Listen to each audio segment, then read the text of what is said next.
The bandwidth for this episode of the Power Factor Show is brought to you by the Firearms Radio Network. FirearmsRadio.tv. Sponsored by Taylor Freelance, Rainier Ballistics, Hodgson Powders, and JPL Precision.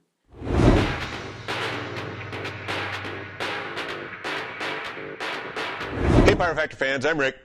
And in the somewhat now ongoing series on loading to the max, I just wanted to talk a little bit about cartridges, their pressure limits, which we've already sort of covered, but specifically as it relates to plus P and some of the information that revolves around the idea of plus P, what's it for, what does it mean, and then also how do high pressure cartridges need to have extra support for the chamber.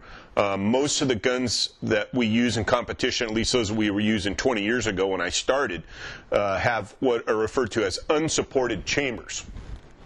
And that means that the feed ramp is essentially integral with the barrel.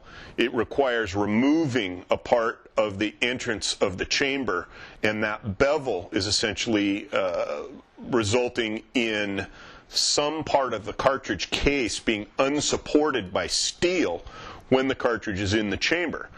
Now, most cartridges, say like 45 Auto, were designed back in the day when there were no supported chambers. The cartridge case was designed to be strong enough to support the maximum pressure of that cartridge in the gun for which the cartridge was designed. So, for instance, the 45 Auto cartridge was essentially designed in a sense, for the M1911 pistol. The cartridge already existed in 1905 in one form or another as the Army tests progressed and Colt was selling pistols on the commercial market chamber for that cartridge.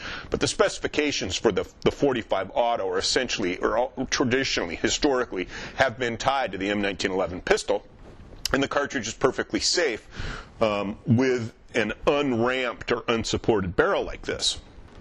Now, when you start getting into higher pressures, then you have the issue with the strength of the cartridge case relative, and the pressures relative to the chamber support. So there's often a sense that if I'm really going to push my cartridges to the limit of pressure, I should have a ramped barrel with a supported chamber to take that extra pressure.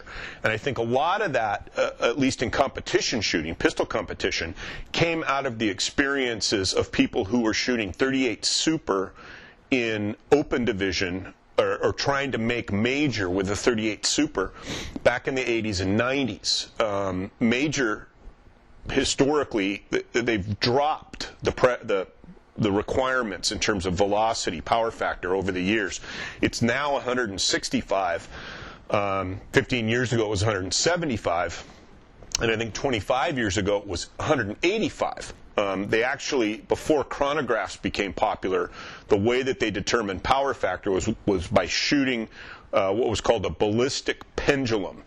And it was just a pendulum, and it essentially reacted to the bullet strike, and the pendulum had to swing a certain amount, and if it swung out enough to hit the major power line when it was shot, then that was considered major.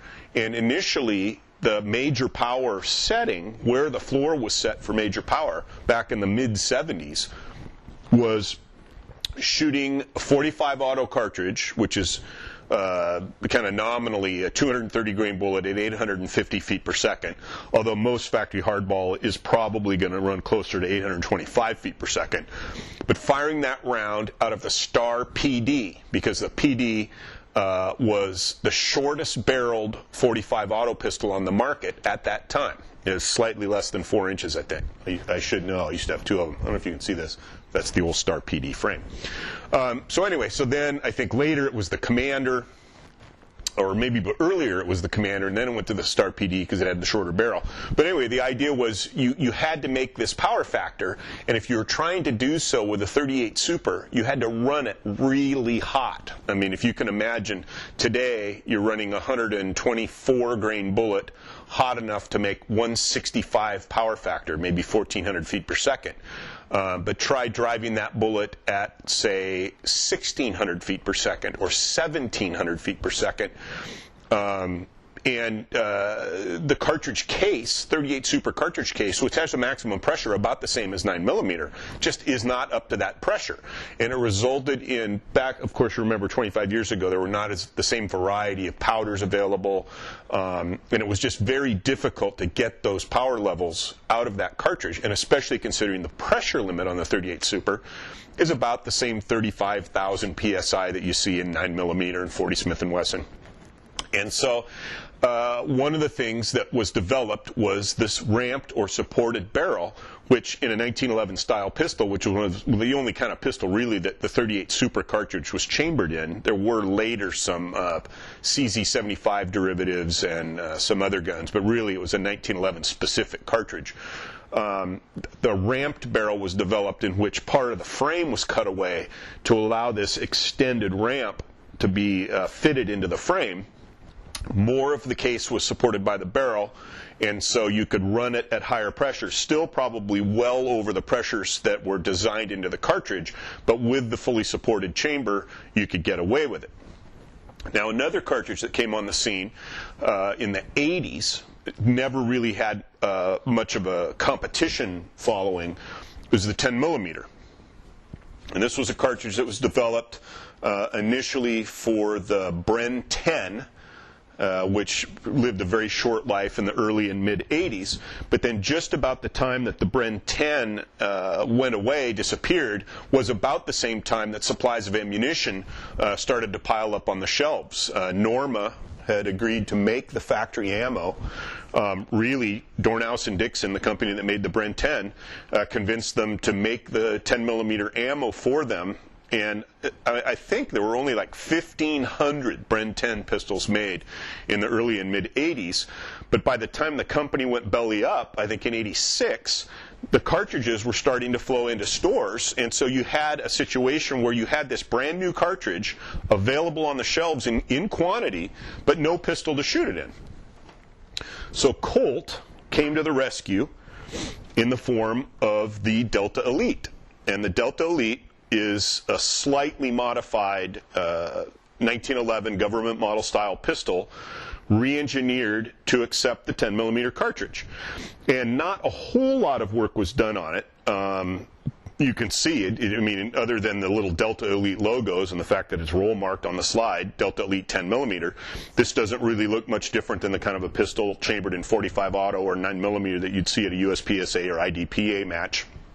But it retains the original unramped barrel.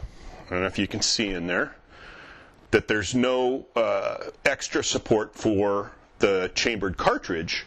And of course, the 10mm cartridge runs at a considerably higher pressure than the 45 auto. 45 auto runs, I think, at 21,000 PSI.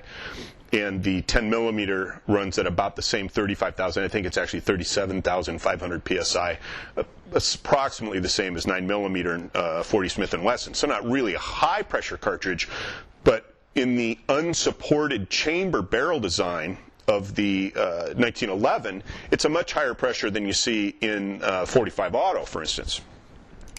So there's a concern among some that if you're going to run these high-pressure cartridges, you should or even must use a ramped barrel. And a lot of the guns on the market today have some form of the ramped barrel, either from the factory or available as an option. And one of the things you have to be concerned with is that the cartridge and the gun, again, are something of a system where the cartridge is designed for that gun. And although the 10mm cartridge was not designed with the 1911 style pistol in mind, since it was designed specifically for the D&D Bren 10 pistol, the Delta Elite was designed to accommodate the full power 10mm cartridge. Now, people who are familiar with the history of the 10mm know that it was designed as a service pistol cartridge that had better ballistics than the 45 auto, and because it's slightly smaller in diameter, for a pistol of a given size, you could fit more rounds. And although it's not it's hard to believe today. 25 years ago, it was believed that the 1911 pistol was on its last leg.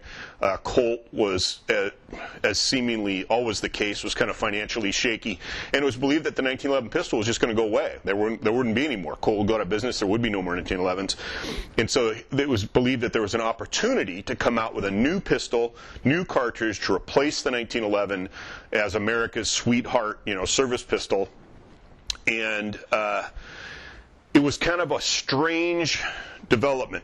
If you read the book, most of what I know about it is based on a book called The Heir Apparent, and we did an episode of Power Factor Show in which we reviewed that book. It's a great book, and it's about the development of the Bren 10 pistol, the 10 millimeter cartridge, and then subsequent 40 caliber cartridges like the 40 Smith & Wesson.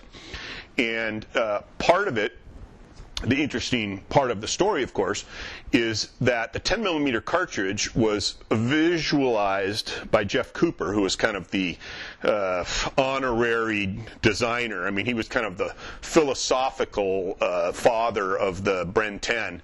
He was never an engineer or anything, but it was his idea that we need this new service pistol, and it should be chambered in this 10 millimeter cartridge. And he thought that the specifications should be a 200 grain bullet at 1,000 feet per second. And that idea had come before. I mean, if you look at the history of the 41 Magnum revolver cartridge, it was exactly the same story. Cops wanted a service revolver that fired a cartridge more powerful than .38 Special, but maybe not so violent and highly powered and high pressure as a .357, a gun that was, a little easier to handle, maybe less muzzle blast, less recoil. And so how about a cartridge of about 40 caliber at about 900 feet per second? Does that sound familiar? So that cartridge was pushed. The idea for that cartridge was pushed, but when the gun actually appeared, the 41 Magnum cartridge was, I think in terms of energy, muzzle energy, as powerful as, if not more powerful than the 44 Magnum. And that's not what the guys who conceived the gun and the cartridge wanted. They wanted something more like a mid-frame revolver, so like the L frame, say, Smith & Wesson, or the official police trooper-sized Colt revolvers that were then chambered in the .357 Magnum, in this slightly larger, low-pressure, big, slow bullet caliber. But what they got instead was the 41 Magnum. And because the cartridge was available in two different power levels, the full power Magnum load and then also the service load. But the problem was, because this full power load was available, all of the revolvers chambered in 41 Magnum had to be able to withstand this higher power level. So instead of getting a medium-sized gun that you could easily carry on your hip all day, the 41 Magnum was just as big as the 44 Magnum. It was a large N-frame sized revolver with a big heavy barrel, and it's sort of flopped. I mean, it's still available today. You can still get the Model 57, I think, variations, stainless steel variations on the Model 57. But the Model 58, the service revolver with fixed sights, didn't stay in the catalog for very long.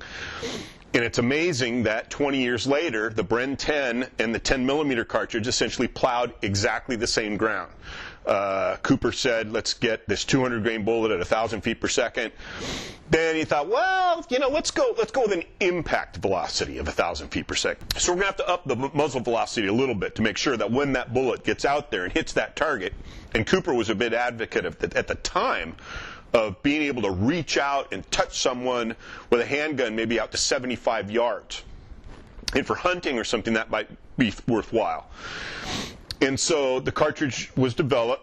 D&D came up with the specifications, sent it off to Norma, and they thought, geez, if we want the thing to actually have a muzzle velocity of 1050, maybe we better ask for a velocity of 1100 to make sure, that we get, the 1050 that we want. And there's no guarantee that they're not going to shoot those test rounds out of something like a 6-inch barrel. So maybe we should pad it a little bit more. Let's go for 1150, to make sure that it actually goes 1050 out of our pistol. And then this back and forth and back and forth. And by the time the cartridge was actually finished and Norma said, enough, we're not going to make any more changes, the 200 grain bullet was going up to and perhaps even exceeding 1,200 feet per second. The loads were fairly erratic early on, the early Norma ammo. Some of the loads apparently were going more like 1,250. So we've got the 41 Magnum all over again. Instead of a service pistol round that you can fit into a reasonably sized gun, doesn't operate at really high pressures, doesn't have a lot of muzzle blast. Instead, you've got this Magnum-like 200 grain bullet at 1,200 foot per second load. And people love their velocity. I mean, I don't know why, but there's a certain sense that the 10 millimeter cartridge has been done wrong by history, that the FBI adopted it very briefly in the late 80s, and the first thing they did was say, you know, this gun is too big, these loads are too powerful, and in our testing, and if you're familiar with self-defense ammo, it almost all is designed to perform well on the FBI tests that came as a result of the 1986 Miami shootout. You can look that up if you're not familiar with it. But the idea that the cartridges, the bullet is designed to expand under certain conditions after having penetrated through clothing or glass or wallboard. And so essentially that has become the kind of de facto standard for all self-defense ammo, is to let's pass the FBI test with glowing colors. And the FBI determined, you know, a cartridge that's 180 grains at about 950 feet per second, still in .40 caliber, does just about as well on our tests as this full power monstrous 10 millimeter cartridge that Norma designed, or Norma produced. And so the FBI adopted the 10 millimeter auto in the Smith & Wesson 1076 pistol, but with this reduced power service load that was kind of what Cooper wanted all along, 180 grain bullet at about 950 feet per second. Well, but of course, because the cartridge was this long, it could only be chambered in a large frame auto. The only pistols that you could get were the Delta Elite, which is of course a full-size 1911 size pistol, and the large frame Smith & Wesson autos, and the Glock 20 came along shortly thereafter, but it's also a very large pistol. But of course you don't need a cartridge this long, this big, to get a 200 grain bullet or a 180 grain bullet up to 950 feet per second. And that's what essentially led to the development of the .40 Smith & Wesson. It provided essentially the ballistics that were the declared intent of the 10 millimeter cartridge all along, but that left the 10 millimeter then as this kind of much more powerful than it really needs to be for a service cartridge, powerful enough for you know, some light medium game hunting kind of stuff. But what it has led to in recent times is people deciding even the full power loads from the 80s, the 200 grain bullet at 1,200 feet per second, that's not really quite powerful enough. You know, I mean, if 1,200 feet per second is kind of the starting place for the 10 millimeter cartridge, you know, we ought to be able to push that, you know, push that even faster. So there are now these boutique ammo makers who are making 10 millimeter cartridges that are pushing the 200 grain bullet getting close to 1,300 feet per second. And there's some concern that if you do not have a fully supported chamber, like you find in some auto pistols, but is not necessarily the case in all auto pistols, the cartridge is not recommended for use in a gun without that supported chamber. And so the same situation, I think, comes up when you talk about plus P. And plus P is a second standard, SAAMI, is kind of the administrator of the standards for most of the guns, the specifications as it relates to cartridges and ballistics that are sold in the United States. And the 38 Special was the overwhelming most popular service revolver cartridge in the United States amongst U.S. law enforcement for decades. But they decided, you know, we want a little more oomph behind that 38 Special cartridge. So an alternate standard, 38 Special plus P, plus pressure, plus power, whatever you want to call it, was devised to increase velocities for the 38 Special and make it a little bit more effective. Well, then the same thing came up again some years later.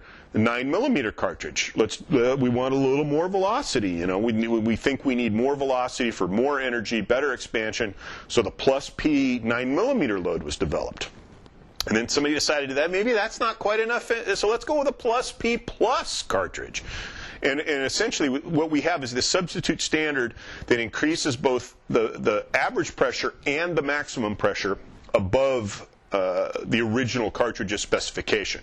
So for instance, 9mm Luger standard max pressure load I think is 35,000 psi. 9mm plus P is about 38,000 psi. So by boosting the pressure, you get more velocity. Some gun manufacturers kind of shy away from, don't use plus P ammo in our guns that are not specifically approved for plus P. There's also a 45 auto plus P. But I believe the only cartridges that actually have SAAMI plus P standards are 38 Special, 9mm, and 45 auto. Now you'll also see 38 Super plus P. If you look at cartridge case heads, just pay attention to what's stamped on there. You'll see 38 Super plus P, but there is no 38 Super that's not a plus P. That was more of a case of the 38 Super's parent cartridge, the 38 Auto, or 38 ACP, which was developed well over 100 years ago now. That cartridge was the ancestral Colt auto pistol cartridge. If you look at the original John Browning designed pistols from the early 1900s that were sold by Colt, they were chambered in the 38 auto or 38 ACP round. And then in 1929, Colt chambered the new, then fairly new, M1911A1 government model pistol for the 38 Super cartridge. The M1911 pistol was much stronger, beefier, able to handle the extra pressure of this new cartridge that was dimensionally identical to the old 38 Auto. And I think in recent times there's been this sense we need to distinguish somehow between the original 38 Auto that was really only used in these 100-plus-year-old pistols and this new high-pressure 38 Super round, especially when you started to see people kind of experimenting with these really, really hot 38 Super rounds for competition. If you put a 38 Super major power load in one of those 100-year-old Colt pistols, you'd almost certainly blow it up. So you'll see 38 Super cases that are marked plus P, probably see some older 38 Super cases that are not marked plus P, but it's exactly the same cartridge. The non-plus P cartridge is the 38 Auto. So that's the one case where essentially two different cartridges are considered the lower powered and the plus P level of loading. And so just to kind of get the story, keep the story rolling, these plus P pressured cartridges may or may not require the ramped barrel. And if you're going to shoot something along the lines of an imagined plus P 10mm cartridge out of your 1911 style 10mm pistol, either the Delta Elite or the Razorback from Dan Wesson or Kimber's versions, or now Wilson Combat, Ed Brown, I think a lot of them make 10mm pistols now. But if you want to use these boutique ammo hot loadings, you're probably going to want to go with a ramped barrel. And there's a lot of ramped barrels available for the 1911. They do require milling out the frame for the ramped area that replaces the frame part of the feed ramp. But if you want to go with those really hot rounds, it's probably a good idea to have a fully supported chamber so that you don't have so much of this brass unsupported by the chamber. And when I do my, I'm going to go to the range to kind of finish up my 45 Super series. I loaded 100 rounds with 5 different loads for the 45 Super. That gun has an unsupported chamber, but of course the cartridge was designed again around a gun with an unsupported chamber. And near max, the maximum load was 13.5 grains. At 13.3 grains, I was only at 970 feet per second with a 230 grain bullet. And I was really expecting more like 1070. And I wasn't seeing any pressure signs on the cartridge cases, but I just thought, this load is not going where I want it to do. So my first 45 Super test was kind of unsuccessful in that I just wasn't seeing the kind of velocity. I really want to get 1,200 feet per second with a 230 grain bullet out of a 6-inch barrel. And that's actually the gun that I'm using had this barrel in it. I mean, here's a 6-inch unsupported 45 auto barrel, and this barrel came out of the gun that I'm using for the 45 Super test. So I've got the unsupported chamber, but with the proper powder bullet selection, I should be able to get up close to 1,200 feet per second. And at the same time, what I want to do is test some of these old normal loads in the Delta. These are the kind of loads that are supposed to be dangerous. Don't shoot them in the Delta Elite. But of course, when the Delta Elite was designed, this is the only ammo there was. There was no FBI light ammo or 40 short and weak power level ammo. This is the 10 millimeter. This is the 10 millimeter. So I'm going to fire up some of these, and like the 45 Super loads, I'm going to be making those chamber pressure checks on the cases to see, am I near those danger levels? Are the case head diameter, is it expanding due to the pressure in the area that's unsupported? Am I seeing cratered primers? What kind of ejection am I getting? You know, is it 10 millimeters notorious for long distance ejection? I mean, full power 10 millimeter loads out of my Delta Elite, the cases will often eject literally 15 feet. And so we'll be looking at that, but I'll be not just saying, oh, look how far that one went. I'm going to take a caliper and do some measurements on the cases and try to keep it kind of scientific. And we'll see, does the 10 millimeter cartridge need a supported chamber? If I'm firing full power 45 Super in an unsupported chamber, is there an issue? If you're using shooting Major 9, are there issues? I've heard stories about loose primer pockets. The brass takes quite a beating. So it'll just be tests along those lines, things to look for. It should just be kind of a fun time, and I'm sure you're really looking forward to it. But so this is again the next segment in the 45 Super high pressure supported chamber plus P series, and the next one will be at the range doing some testing, taking some measurements, and see how it goes.